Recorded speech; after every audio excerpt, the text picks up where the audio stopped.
morning, everybody. Glad to have you here. Appreciate you taking a few moments. If you will, take a few more seconds and like, share, comment on the post, and then you can join me in Genesis 26, beginning in verse 26.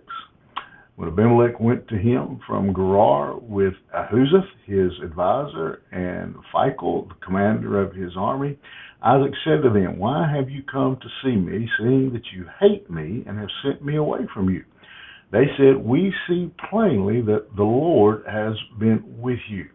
So we said, "Let there be a sworn pact between us, between you and us, and let us make a covenant with you, that you will do us no harm, just as we have not touched you and done to you nothing but good, and have sent you away in peace. You are now the blessed of the Lord." So he made them a feast, and they ate and drank. In the morning they rose early and exchanged oaths, and Isaac sent them on their way, and they departed from him in peace. That same day Isaac's servants came and told him about the well they had dug, and said to him, "We have found water. It is called Sheba, therefore the name of the city is Beersheba to this day." That's pretty straightforward what's going on. Abimelech comes and makes a treaty with Isaac. What I want to focus on this morning is why.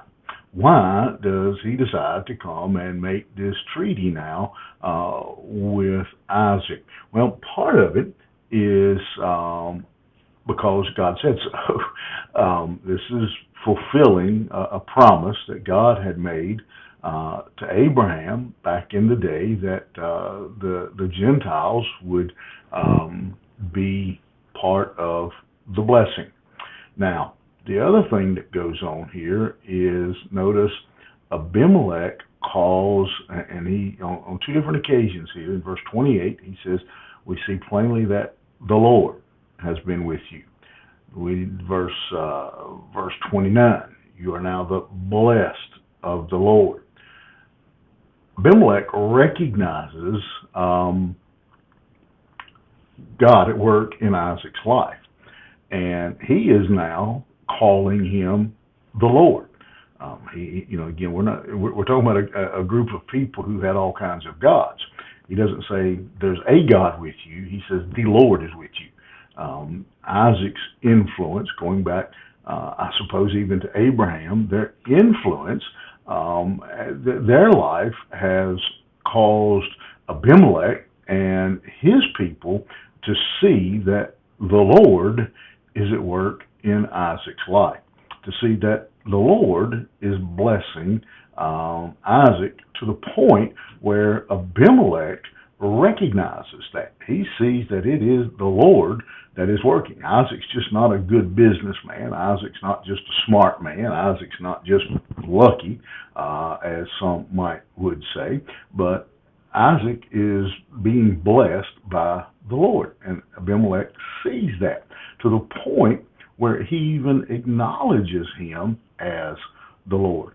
And that, there's a lot of stuff going on in this story at this point, but the one that I want to challenge you with, it's a challenge to me as well, are others around us. We're not talking about our other church members, other people who profess Christ in our circle. Are they aware and see God in us? They should, don't get me wrong, but do people who don't even know God, people who don't even worship God, people who have no relationship with God, are we living a life, is our testimony such that they don't just look at us and think, well, they're lucky, they're good, they're smart, whatever, but that God is at work? Is our life a walking, talking, living testimony for the living God?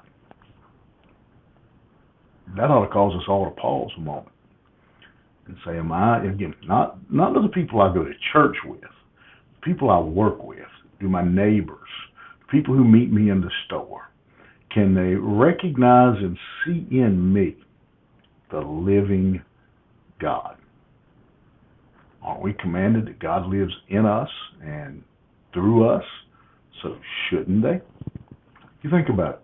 Have a good day. We'll see you here tomorrow morning.